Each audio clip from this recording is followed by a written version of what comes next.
Hello, ladies and gentlemen, and welcome to our Findmypast Fridays.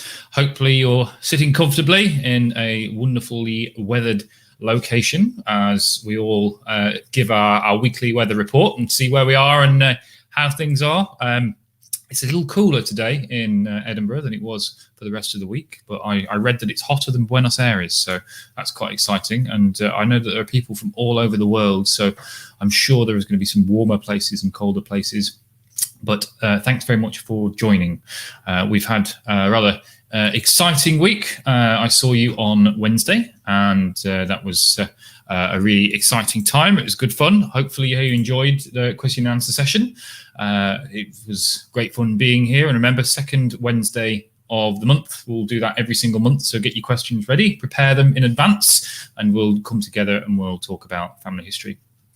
Also, today we have, as usual, some great new releases to talk about, and then we'll have a light-hearted chat about all the different things that are family history. So let's see who we've got in here. So I see there, we see Victoria is saying ciao, and she's saying it's caldissimo in Suffolk. Great. At least it's a little more relaxing there. It's muggy in Somerset. Hi, Daphne. Hi, Georgia. Hi, Linda. Hi, Janine from Denver, having a heat wave as well. Chilly in Utah, and Canterbury, New Zealand is cold and cloudy. And I see some others with different weather. 30 degrees Celsius in Roscoe.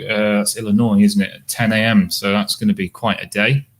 And hopefully you're in the shade. And of course, what better way to keep out of the sun than to indulge in a little bit of family history? So that's quite exciting.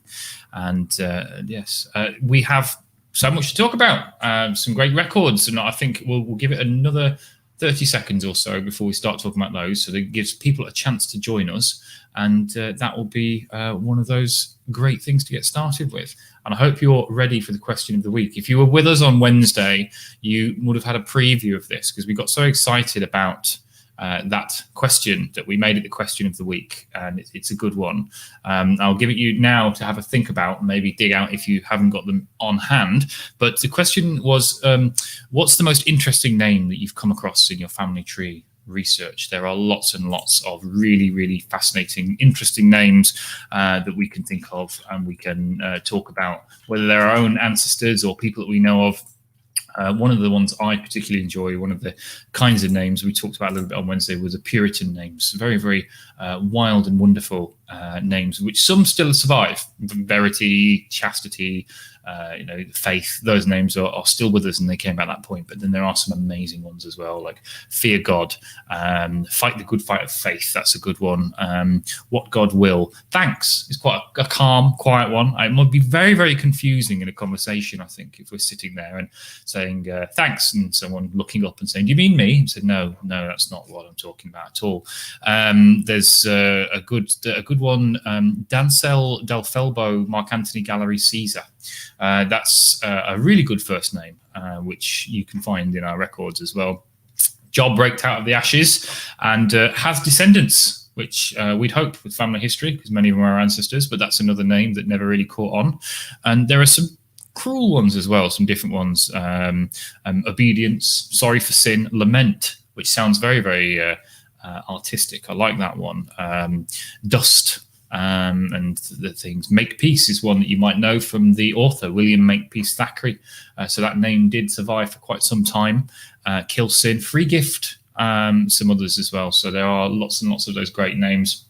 I see Gina's great grandmother's called Kezia. Cindy is going to catch up later. She has her jab appointment, but she's got some good answers to the question of the week. She's got some traveling ancestors, and she's found names like Lemontina, Cinderella, Goliath, and Roads of May. That is fantastic, isn't it? Really interesting names. Beth has seen Christmas as a name on a few gravestones, and that is one of those names that is quite good as well. Janet's got a name of Wealthin Smith, who died in 1730, her 8 times great grandmother. There are a lot of those names that it's a little difficult sometimes when we look at cousins to know if they're sons or daughters, because the names are they're not as obviously gendered as we might think. So I've got, and I bring this person to the party whenever we talk about these kind of things, and their name is Salisbury Whisker. And it's many times a great aunt of mine. And I just think that name is fantastic. And I thought it was a boy's name for a long time until I found them getting married. So Salisbury Whisker is a girl. She began in Northern Ireland and ended up somewhere in Glasgow, I think, in the sort of late 1800s. But it's a fantastic name that I like for my tree, but I love hearing yours as well. And a good comment from Carol, of course, happy end of the week, because it is a happy end of the week. We're at the end of the week and it's great. I'm just going to lean over and close this door as well. There we go. Let's keep the breeze away. But yes, it's great that we've managed to get to the end of another week, and now you can spend your whole weekend enjoying family history, or perhaps some more time to relax from all of the family history you've been doing all week. But of course, there's never any chance to get through all the family history we like. So let's talk about the new records of the week. There are some good ones. We've added to our Catholic parish registers for England. They cover Birmingham, they cover Middlesbrough, and they cover Westminster. These are dioceses, though, so they cover a much broader span. So don't limit yourself and assume that if you haven't got relatives from exactly that city, you're not going to get records in this collection.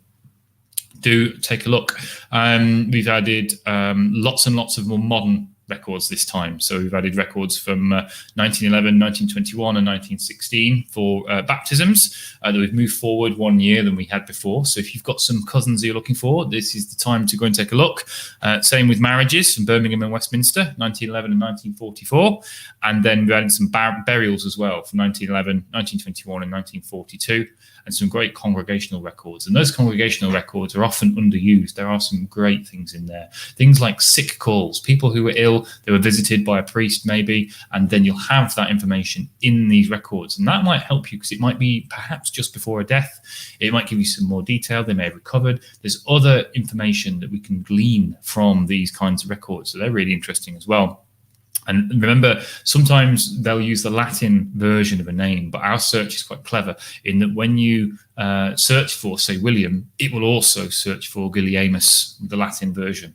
So if you see that as a result, don't worry too much. Click and take a look, and it may well be your William, and that's how to think about it.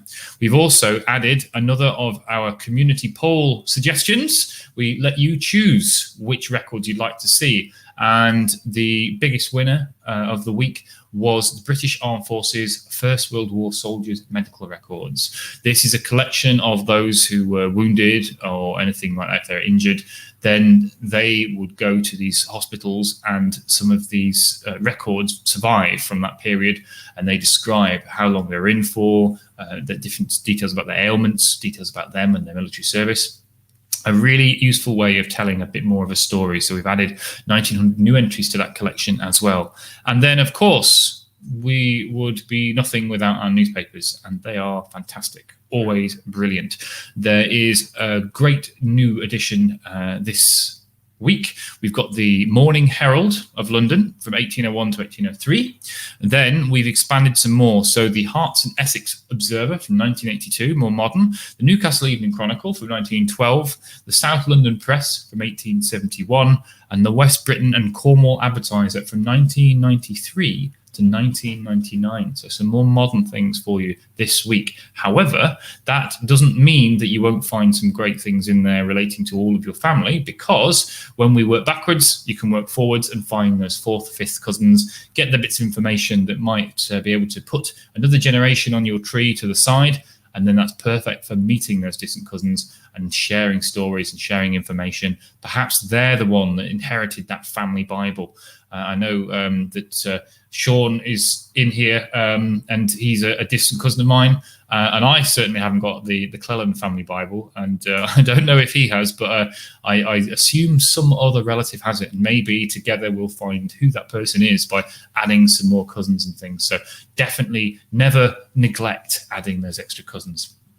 And see what we've got. Some more good answers to your question of the week. Not much interesting, but a distant Rose relative called her daughter Wild Rose. Wow, nice. But then she married a Mr. Bull, so her name would then be Wild Bull. That's that would be rather awkward, wouldn't it? I guess it's something a little risky. Janet has Philadelphia Cramp, born in 1792, and many times great aunt.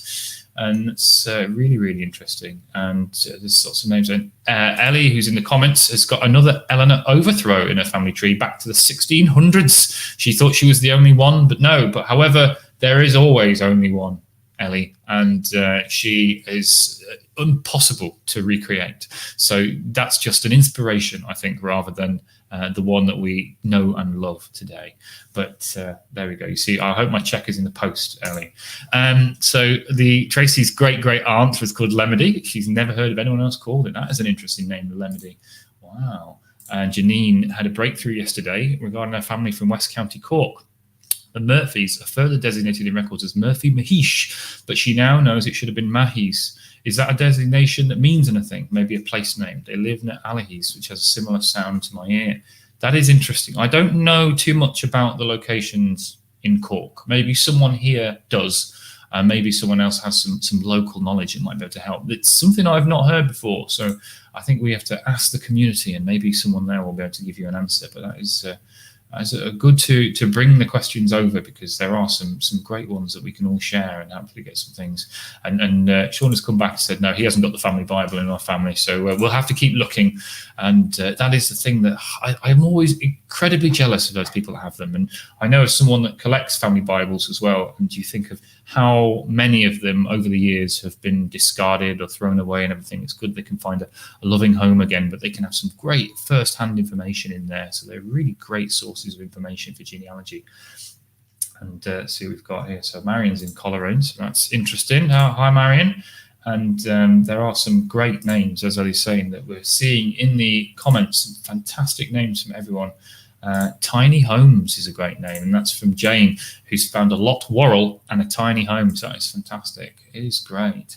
And Linda has got a Malhalath and a Fanuel. Those are fantastic names as well. It is great. And Janet's talking about these medical records. There's a medical record here that gave her the time of death for her great-grandfather. And that is a really, really emotive thing to learn, isn't it?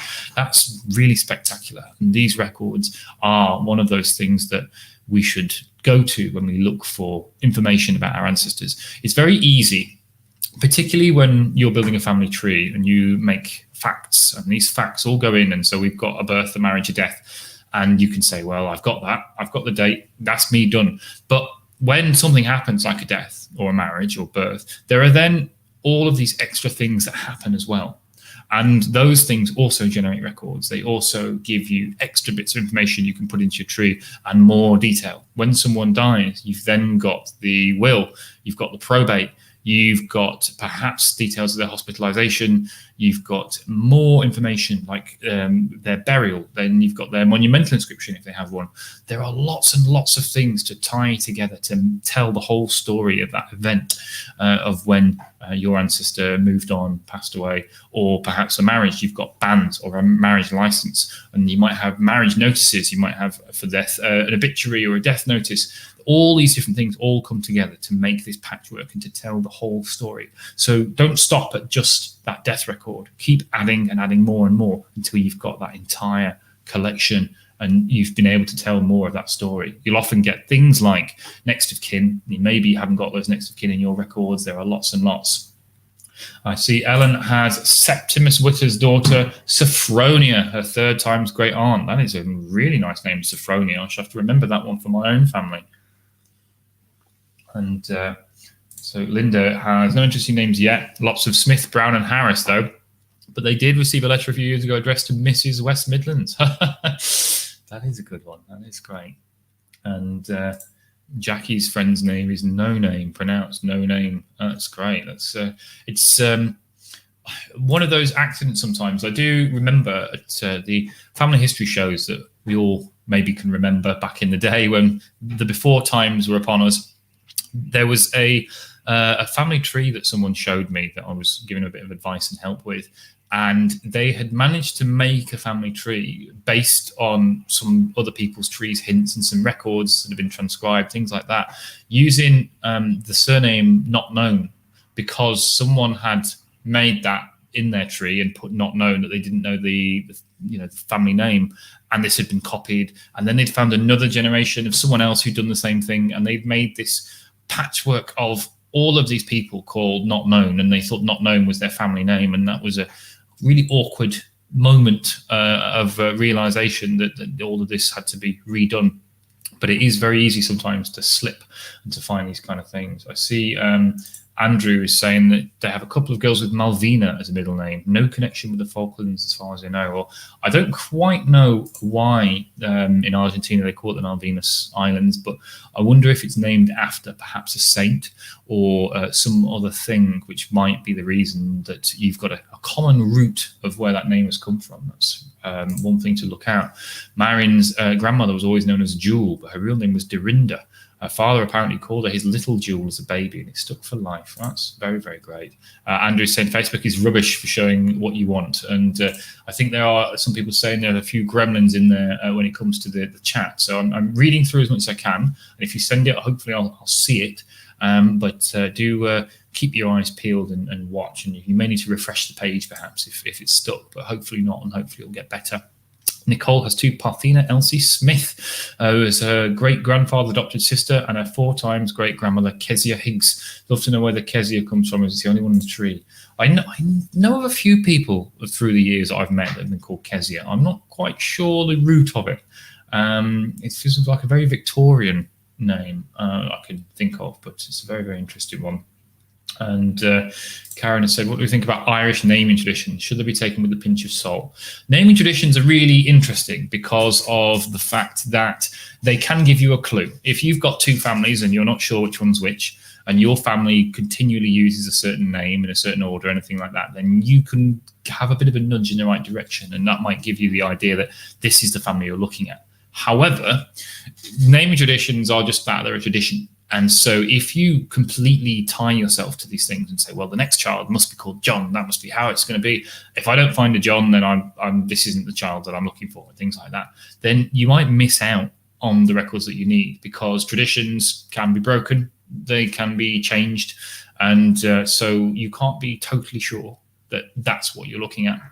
So it's a nice nudge in the right direction, as a lot of those things are, but it's not a hard and fast law. So make sure not to treat it as so, and try and keep it on that list of things that you can go back to give you a helping hand, rather than applying it really, really dogmatically to everything that you do, because that's when we can get some problems in there. So they are interesting. In Scotland, they have that wonderful way of finding all of our ancestors really, really easily. The great tradition of having your mother's maiden name as your middle name, which is a perfect way of telling that you've got the right people, and that can really help. So there are some good traditions that we can use to give that evidence, but don't hinge everything on them.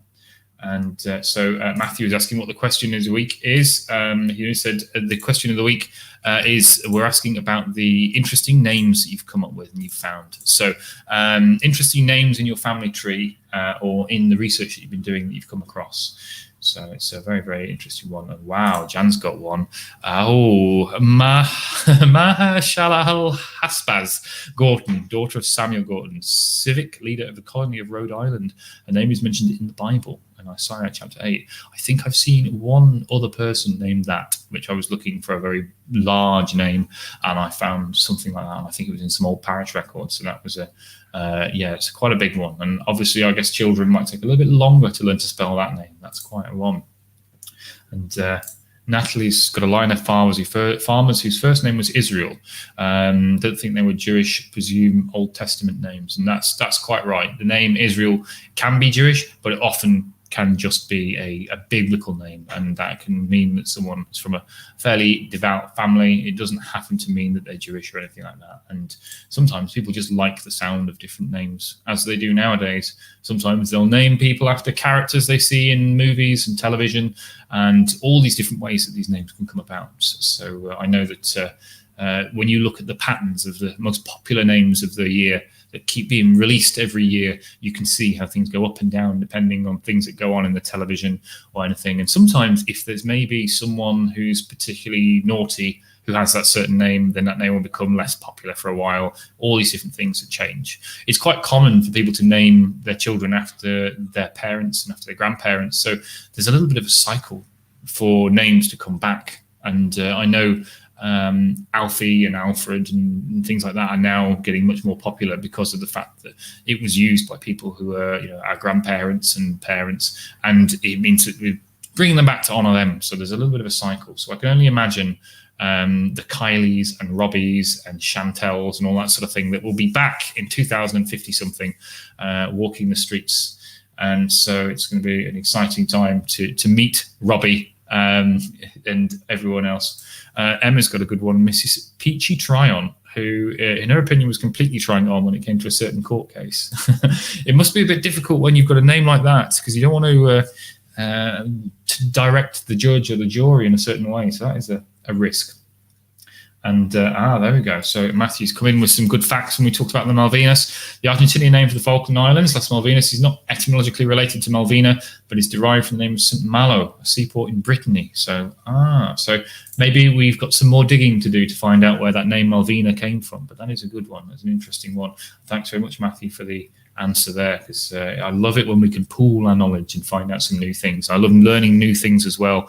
Love a bit of history. And so Karina finds the death date the most difficult to find, especially for those with common surnames who didn't have a will or probate and who died before 1841. So when you're looking for a death date in these cases, then yes, you have the parish burial records that may give you a death date. Sometimes they do, not always, particularly as you get earlier. They don't have too much. They might just have the burial. Wills and probates get a little bit better as we get later, particularly 1858. And then as we move on, I do apologise if you can hear some noise. I left the window open and it seems that everything's going on. Sirens, it's the end of the world. But the probate records, I said, more people could own and inherit property as we move later. That's useful.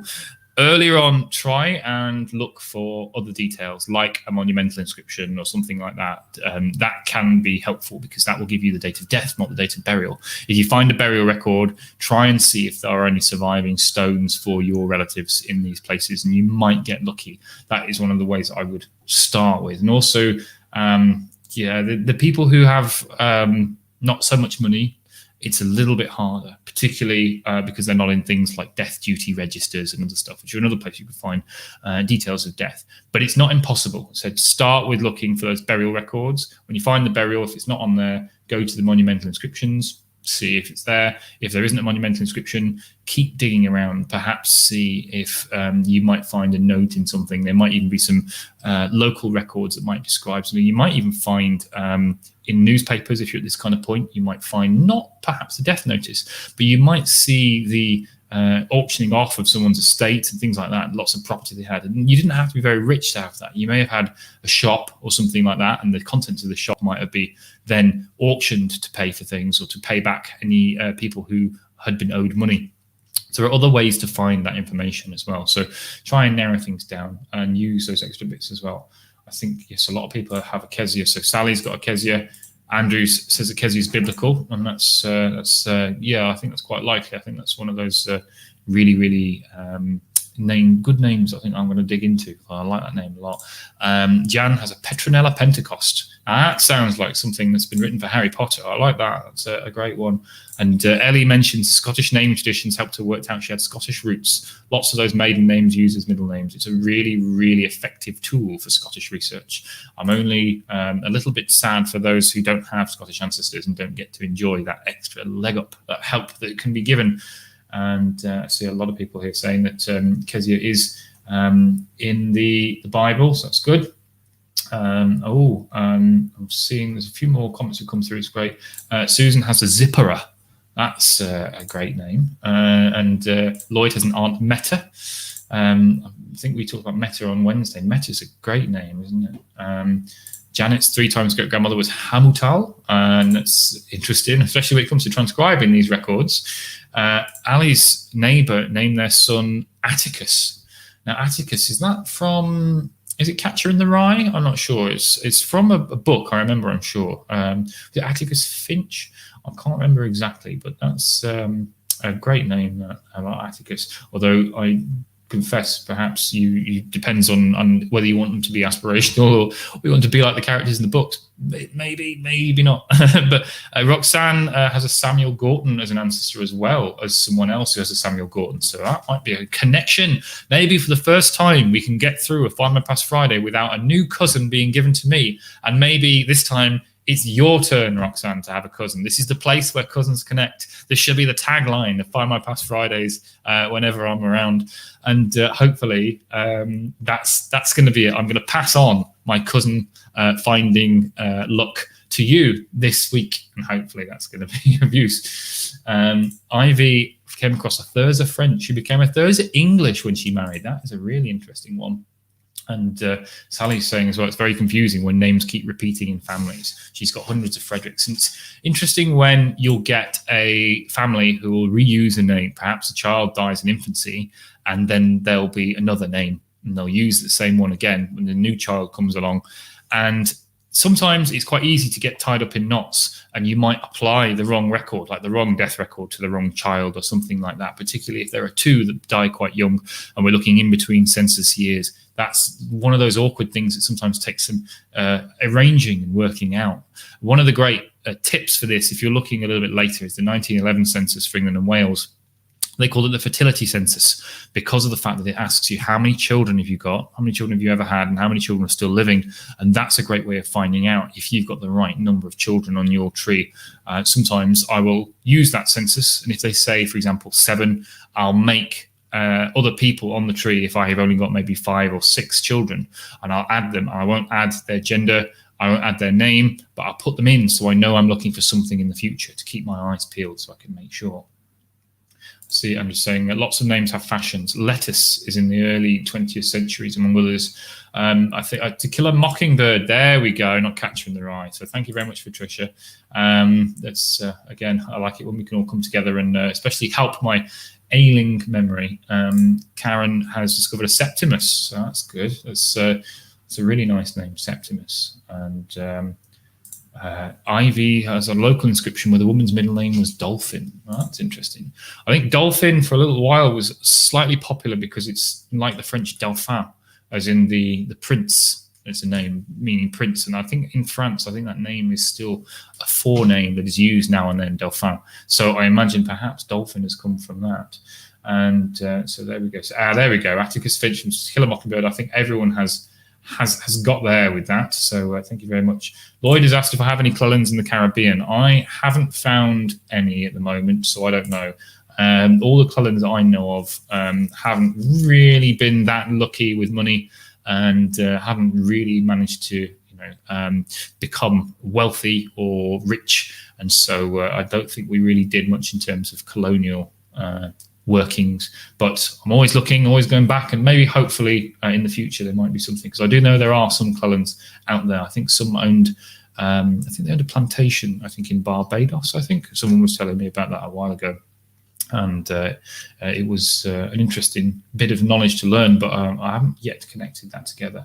And there we go. So we see Sue's family members from 17 and 1800s Northumberland all have their mother's surnames as the middle name. So perhaps they might have some Scottish roots, Sue. That'll be an interesting one to look at. Family name of Brown is great, knowing I have the right ancestors. When Scots travel abroad, they often take all their traditions with them, and perhaps maybe they've gone south of the border and they've carried on using the same naming pattern. So that might be some idea of where you're looking for at the end, especially Brown as well, a very often commonly Scottish name. So that might be a great way of indicating where your family have originated from. So that's great. And I see a few here. Jane has said the 1911 census sorted lots of problems, and that's it. The 1911 census is wonderful. It's making me so excited for the 1921 census and all the great things that are going to come and be revealed in that census. So only a little while to wait now. So every finger is crossed to see what we might find, and the same for Scotland, same for everywhere else. It's just any great new national collection is always exciting, and there are some great new national collections coming on to Find My Past very soon. Not yet I said the 1921 census, but many more in between that are going to be very, very exciting. That's great. And I see Sue saying that she thought the sirens were hers, but no, that's it's the problem when you leave the window open. You hope everyone will be quiet and play nice, and then it's always the coincidence that it will be the exact time that everyone decides to have a party outside, and it's just my luck. And there we go. And I'm not sure what's going on in the comments. It says you have to behave yourself, Mick. Well, I'm not as strict as Fiona, and I think we'll see. I'm sure you won't be too terrible. I think we're all friends here. I'm sure we can get away with a little bit. I see Matthew says there's a couple of Ursulas in his 17th century ancestry. That's great. And Tracy's 6 times great-grandfather was called Noble Wasp and had a whole nest of little wasps. That's very interesting. I like these names. You wonder, did these people pick these names on purpose, and did they find them as fun as we did? Because it's a really exciting thing to think about our ancestors in that way. Daphne has a honeysuckle weeks in her tree. She's an actress. That's great. It's nice when these actors and actresses will have a name that sets them apart, because it makes them great to try and find. I think we've talked before about my acting relative called Sunday Wilshin. Of course, her name first was Mary Aline, but Sunday Wilshin is very easy to find in all of our newspapers. On Google, we can see photographs of her. It's really a gift for a family historian to have that kind of thing. It's great. Lloyd has an aunt, Mary Cleland Paget, related to the Garveys. But don't worry about the money thing. Forger Fauntleroy bankrupted us. There are some great stories about those kind of things that I think maybe at some point we should have to talk about. There's a great story that I've been reading up on, a colony called Poyais, which is in Central America, or it was purported to be in Central America. There was a man named Gregor McGregor who would sell maps to this place and say that it was an amazing city full of all of this joy and riches, and it was so well developed and it was brilliant, and told all these colonists that they could go and it would be great. And so people would pay for these maps, and they would go and they would say, right, we're going to go and settle in this Poyais. It's going to be a brilliant place. And of course, it didn't actually exist. So the time that I'm thinking of, the original first initial event, the settlers went to where they thought this place was going to be and found nothing, just empty wilderness, and told the ship, settles down here, and we'll go up and down, you go up and down the coast and try and find where we should be, because we're obviously in the wrong place. The map can't be wrong. And the ship did go and went and looked and looked. And these settlers died because of the course that they weren't planning to, create a new colony or anything like that. They had nothing really to protect them from the elements, no real food. And so it was a terrible, terrible thing. And this guy, Gregor McGregor, continued to do this. He actually took a newspaper to court. You'll find these details in our newspapers. He took a newspaper to court for daring to suggest that he was committing a bit of a scam. And he actually won. And so he carried on doing this for a number of years. And a number of people did die because of this.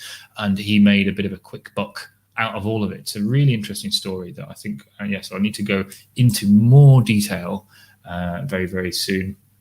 And see Beth's great-great-uncle's middle name was Molyneux. 3 spelling variations so far. It was a family surname for a branch of her tree. And Ellie has some Molyneux in there as well. So maybe we found another cousin connection this week. So that's exciting. And Linda's saying Honeysuckle Weeks was in Foyle's War. Great series. I know of Foyle's War. I haven't had a chance to watch it, but that is interesting. Roxanne has a Sarah Kemp Slaughter, a daughter of Thomas Slaughter and Elizabeth Kemp, and an Alpha Margaret Michael, daughter of Zilphia Althea Jacobs. I know of someone whose surname was Slaughter, and they always used to describe it as laughter with an S, which is a little bit nicer than the other way of thinking about it. So yes, it's a very, very interesting name. And Andrew's saying that Molyneux is a common name in Lancashire. It's some of these names. I know of one in my family, a Blewett. Blewett is a Cornish name, but it's supposed to have been originating from one Norman knight who came over in the conquest, Bluet.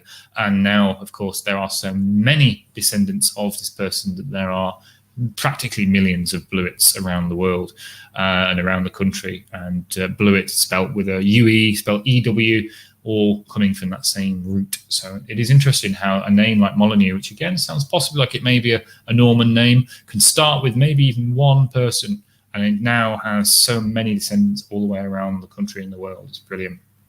Andrew's made a point there. All names with an X and a Z seem more interesting. Well, they are much rarer, aren't they? It's great. And oh no, Linda has Blewitts as well in her family, so maybe we've not gone a week without the cousin linking. So every time this is and this record will end, I'm sure. I think at some point I'm just going to hand over my GEDCOM, my family tree, and you can all just go to town on it, and you can find every connection you can. It's become a sport, isn't it? Myko connecting.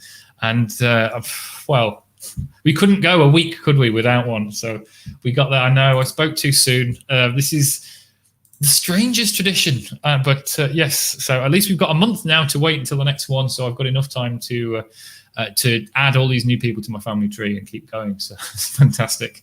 And Joe Biden has Blewitts in his tree, Mick is saying.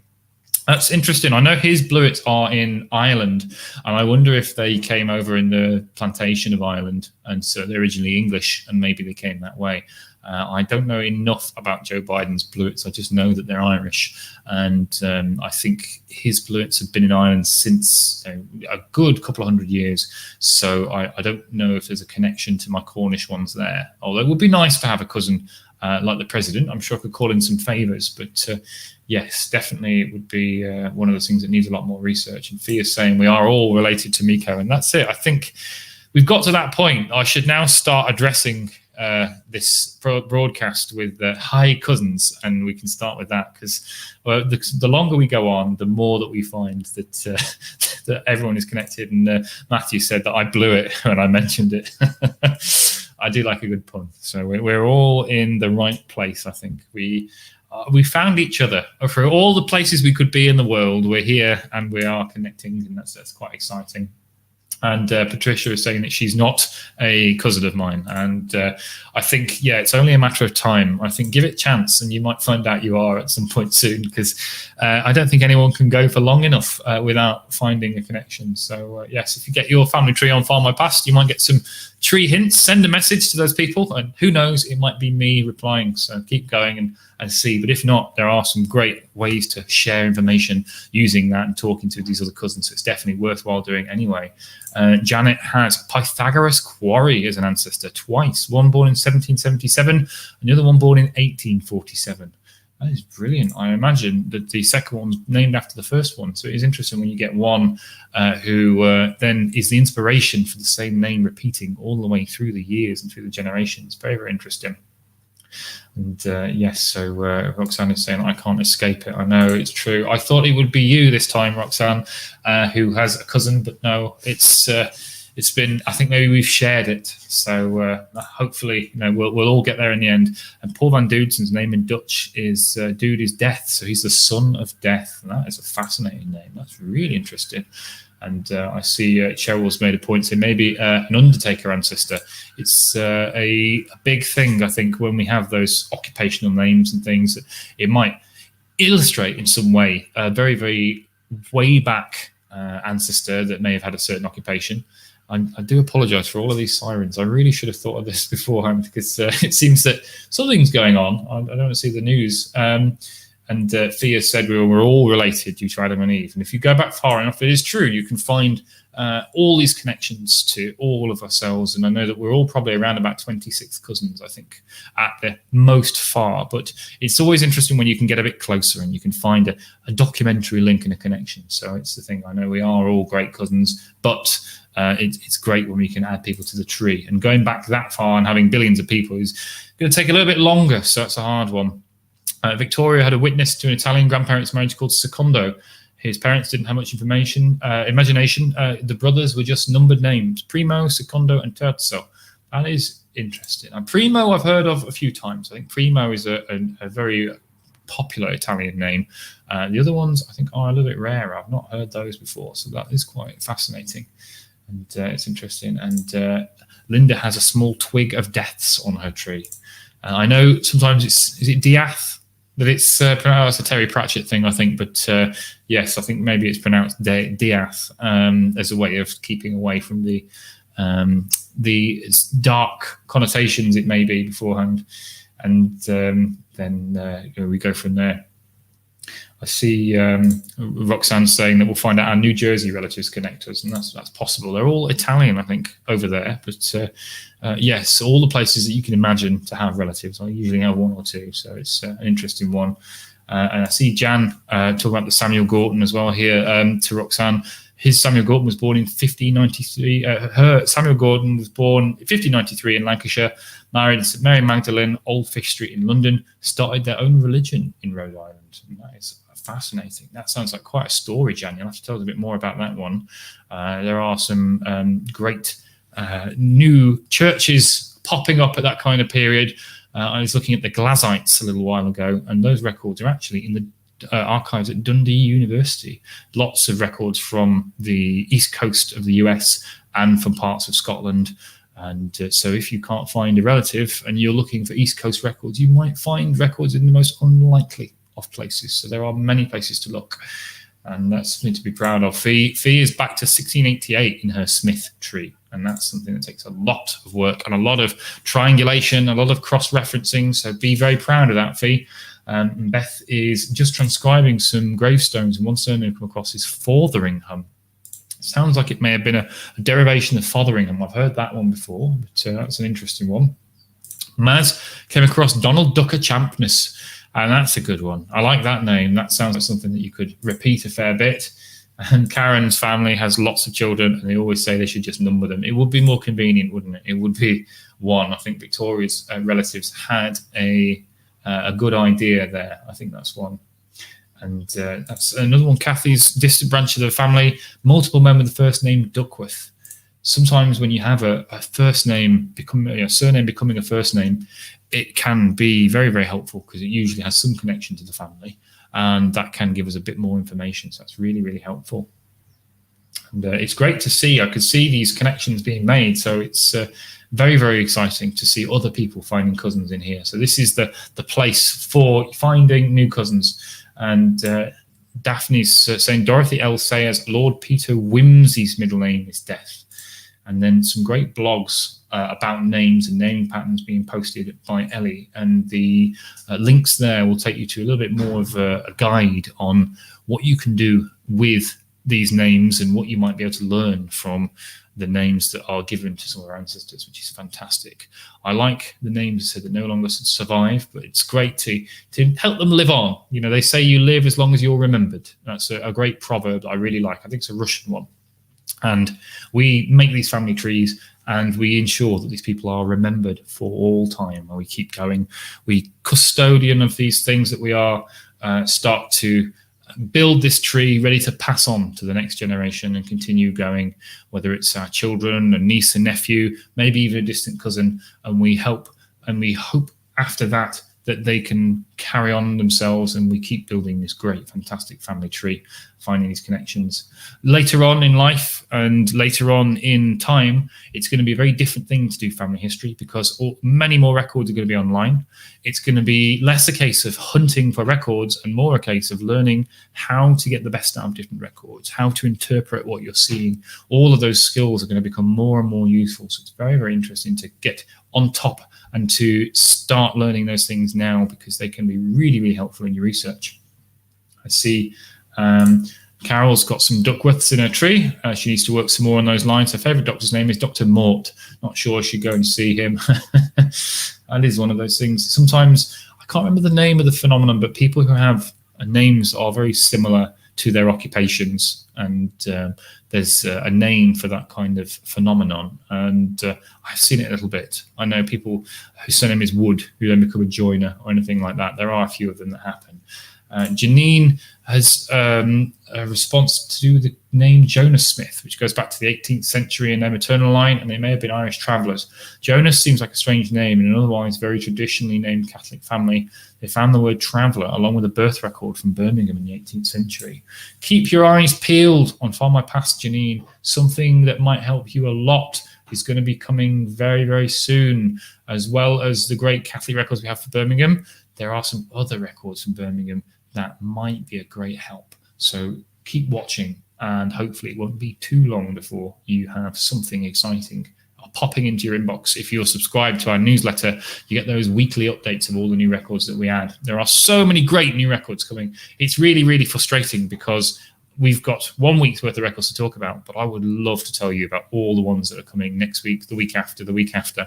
But we've got to save some surprises, I think. And I think Ellie is very excited to tell you about what's coming next week. I think that's one that you cannot miss. You have to make sure that you're around for that, because that is going to be a big one. And I think there are all kinds of great things planned. And if you find someone in these records, I think you're going to be very, very excited and very, very intrigued and interested. So it's going to be great. Lloyd has asked the question about, do you think we'll get flight manifests to replace ship manifests for our descendants? That's an interesting question, because we actually published an Australian collection relatively recently of inwards, outwards and coastal passenger lists. So we merged together all of our passenger lists from around Australia, and we also added some national records that have been created at the National Archives of Australia. And they do have flight manifests and things like that. And they have the individual sheets for each person that are in that collection. Some of them you'll see the images on there. So a really, really interesting collection. However, that's not a full exhaustive thing. There are other countries that just don't. The reason why passenger lists stopped in 1960 in the UK is because of planes starting to be used more and more. And so fewer and fewer people were coming in, and you weren't getting enough of a cross-section of society. You weren't getting everyone. So they said, well, what's really the point? And so they stopped. And so there are different bits of history and different things that we can think of that we can use to frame our things. And I think, so I know that when you travel to the United States, you fill in all those details about your name, your address, where you're going, all that sort of stuff. And I believe it's put into some kind of digital database. So they've got it when you come in next time.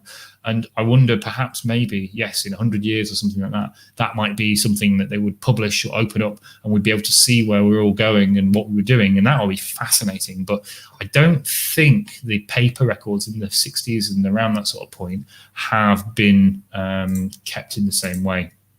So that's a big thing. And it's one of those ways to think about our ancestors and what happens and to see the world as they saw it. And so planes must have been very, very exciting at the time. They must have been a great thing. But yeah, I don't think there've been too many records created.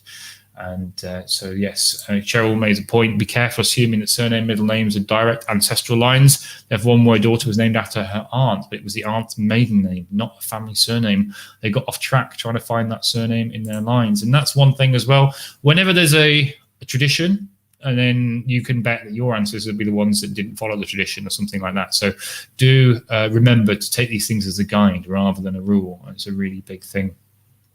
Beth has a family joke. They have a Captain James Morgan, direct ancestor, no link to the drink and or the pirate. I do know a Captain James Morgan, and I do think at some point he'll have to come and join us for a live broadcast, because he's a historian. He's a fascinating chap, and he's very, very interesting. He was a captain in the Paratrooper Regiment, and he served in Kosovo, but he's a historian who does a lot of tours of London and knows everything about British and London history. And perhaps we could do a general history session with him, and that would be really interesting. And maybe you can tell us about maybe some of the hidden histories of London or of Britain, some of the secret things that might help us learn more about what our ancestors were doing. And Lloyd is saying that maybe customs will be an alternative, and that's right. I think perhaps when we talk about those passenger lists, I mean, that's why these lists were created. It was for governmental reasons, and obviously if the government's ideas have changed, the things they're looking for have changed, then the records they create might also change. So that's worth being aware of. And so definitely there might be some customs records that might appear as well. So those are definitely worth looking for. Anya said there are a number of children in East Lothian with the middle name Cadell, with either 1 or 2 Ds. They're named after local coal mine or salt pan owners. That's true. And I always wonder with this, my ancestor we've talked about, Salisbury Whisker, whether perhaps the Earl of Salisbury was the landowner that they rented land from, and maybe it might have been some attempt to curry favour with the person who they were paying rent to or something like that. So there are lots of possible explanations. Audrey's own family names are fairly unremarkable, but her daughter-in-law has a couple, Sophronius, a Maximilian, a Commodore, and a Primo, to name but a few. That's really, really, really interesting. Nominative determinism is the name that we were looking for that people who have an occupation that goes with their surname. Patricia was a nurse, and her maiden name was Ward. So you see, we can see that there. So that's a little bit of that in action, Patricia. It's very, very fascinating to see all these come through. And Matthew has had a few cases where the middle name was the maiden name of grandmother. One ancestor had both his mother's maiden name and her mother's maiden name as middle names. I've seen that, particularly in Scotland. It's great for at least parts of my family. There are Clellans and other people who have their mother's maiden name and grandmother's maiden name in the same name, the two middle names, and that's really, really helpful to know I've got the right one. And I see, Karen, you mentioned about these patent lists from Chester to Ireland in the 1600s. I will, after this, I will go and find that link and I will put it here and I will post it to you so you have it. So I remember, and I will go and I will get it and I'll make sure that you have it and can take a look, because I did promise you that on Wednesday. So I'm going to make sure that you have that as well. Daphne has a midwife called Bellringer who delivered their sister. That's fantastic, isn't it? And it's amazing that you've got that extra bit of information. Or you can connect people in a family tree and talk about all these different things. And to know the midwife that delivered you is a really extra fact that is really, really interesting to add. And maybe put in those notes. Add as many notes as you can. Anything that you think might not be interesting, I'm sure will be interesting to someone. Add them all to all of the facts that you have and all of the details. Really, really interesting. So let's see. So we've got about 5 minutes left. So it's always great to chat with you and to hang around. And it's always something that I really, really enjoy. It's something I look forward to. Our monthly week where we get to spend a lot of time together is one of the highlights of my month. Really excited. And I definitely enjoy finding out everything about your family trees, because I spend all the time looking at my own family tree or looking at records, and then I get to hear some fantastic stories from all of you. So it's really, really exciting. Karen's family has 3 generations of Ernest Jones, not the owners of the jewellers with the same name. That is a shame. And I see Tony has a half-sibling surname as the middle name. Inheritance was involved, so they're sure that's why, but it really messed them up for a couple of years in 1775.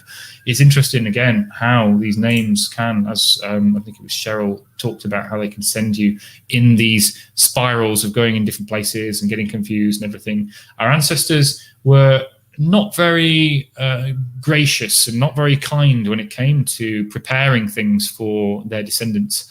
If they were very nice, they should have had middle names that include their date of birth, their place of birth, all kinds of things. It would be a great help for us genealogists. And it's very unfortunate that they didn't think of that.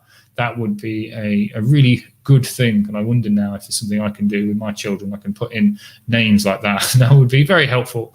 And I see John has Sean, Campbell, Kerr, Boyd, McKinley, McNamara, Stubbs, Grant, DeCania, McStay, Hay, Tom, Cadet, Burns, Mackay, named after his father's favourite football team. That is brilliant, isn't it? Wow. That is, I mean, I'd like to see their passport. I hope that it's got an extra page to fill in all of that detail. That's an amazing name, John. That's great. There was a name I've seen, and I will dig out that as well. It's a birth certificate of someone who has middle names, every letter in the alphabet going all the way back. There's someone, Pepper, I remember. Beth's got several generations of men called Edward Owen, 4 or 5 generations. And I see Sarah's got junipers in their ancestry, which they thought was a cool name. It is a really nice name. It's fantastic. And yes, there's lots and lots. Anya saying it'd be great we could work out the Helen Rennie Cleland in their tree if it ties to my tree, because it is a very strange coincidence because of the fact that I've got Rennies in Clelands as well, and she's got a Helen Rennie Cleland, and so far no connection, but it is interesting. Very, very interesting with a name like Cleland, which isn't that common. So we may end up, maybe next month, maybe it's your turn in the cousin spotlight. And I see Tony's got John Walker, son of the husband, who would have been a great help. 4 Johns and a James. Was I using identifiers? Yes, I was. And that's it. Sometimes identifiers are really useful. I have, when I've got a more common name, I'm trying to attach people in my tree and make sure I've got the right people connected, I will sometimes add a 1 or something like that to their surname just for a moment so I can find them really easily. And then I'll delete that 1 again afterwards, because the name will change dynamically all the way through. But it makes it much easier for me to find, because when I want to look for that person, I can just type 1 and then straight away they pop to the top of the list when I'm connecting them together. So that's a little thing that I do sometimes. And Sally is saying that they're scanning to their tree and all the names are really dull and unexciting. For now, At the moment, they might be, Sally, but don't give up hope. There are so many names, particularly, as we said, some of these names everyone's pointing out are from the 1600s, 1700s. That's when we have all these great Puritan names, all these different things. So that is a time when you'll find lots of these things, and also names that were common then, which aren't so ordinary now. So it's definitely worth keep looking and finding some more stuff. And Karen, I remember this name. Best unusual surname is Mcsparron. And that's a very Scottish name. I think that's fantastic. I do wonder if the sporran was named after the family. Maybe they invented it. And there's all kinds of things. A lot of ancestors. Matthew has named Phineas in the tree. That's a very good one. And they've also got a Nathaniel Shrubsole Smith. And his mother was Elizabeth Shrubsole. He married Martha Chambers in 1820. Her mother was Sarah Shrubsole. Elizabeth and Sarah were cousins. That's fantastic, isn't it? I like names like that. I think, Whisker is the most interesting name I like in my tree. I think I've just got an attachment to that. And also Occipinti, which we spoke about, which means very small eyes. So I like that. I'll have an ancestor somewhere with very, very small, tiny eyes. But that's as far... Cinciabella, which is like beautiful whispers. And considering that these are all named after the traits that these people would have, I like the fact that I may have had a smooth-talking ancestor 500 years ago. And it's quite nice to believe, and I enjoy that kind of thing. And Lloyd has a theory that their line took lux for logs, but in the other line, the name changed spellings 3 times, not already listed. They wouldn't connect without DNA. That's it. DNA is all very useful. It's an interesting tool to use with records too. And Linda's current favourite surname is Peppercorn. That's great. And Fee is mentioning, we talk about this with the Latin surnames and Latin forenames. Henricus Smith turned into Henry, and that's what we'll see a lot. And said with our search, if you're looking for Henry, you'll still find the Henricuses and this kind of thing. We do a little swap behind the scenes to make sure that we can still find things. So that can help a lot. And it's a really useful tool. Andrew's got a Farclew in his lot that changed eventually to become Faircloth. It's interesting how they do change. And then Patricia's got a lot of Phineas Paddocks. And we've got Robert Short marrying a Joanne Long. That's a great one, Jan. That's brilliant. And that is fantastic. I love all of these names.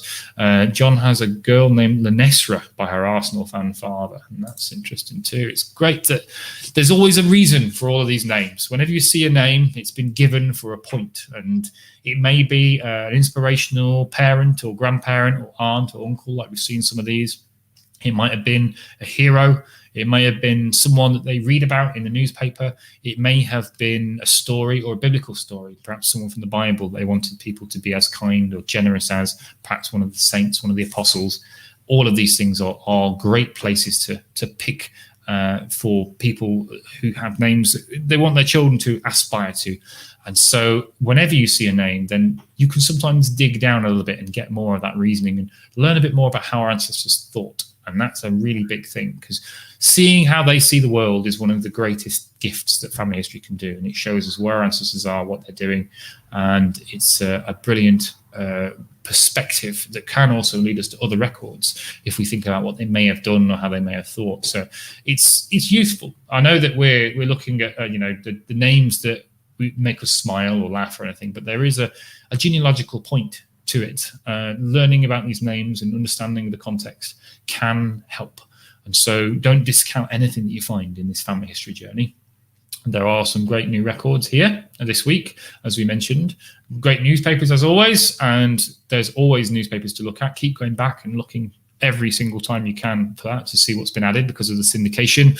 Things published in different places. Even though your local newspaper might not have been published this week, they may still have had a story from your local area, these kind of things. And then also, don't forget that every week there are new records. So next week particularly, there's going to be some really good records. So keep your eyes peeled for those. And I'm going to be in the audience watching Ellie for that one, because that's going to be really exciting. And I know it's terrible to tease you like that, but I think you're going to be very excited. And I think you'll be understanding when you see why this is such a big deal. So hopefully we'll see you very soon. I said it's always a pleasure to join you and to spend an hour whiling away the minutes talking about my favourite thing, family history. And I'm glad that I'm amongst some wonderful friends and cousins while I do it. And I'm hopeful that you'll all make some more connections. I see some more being made in the comments as we speak. And perhaps eventually, again, I'll connect to you too. And we'll keep going. And I'm sure eventually we'll end up with a Find My Past Fridays family tree.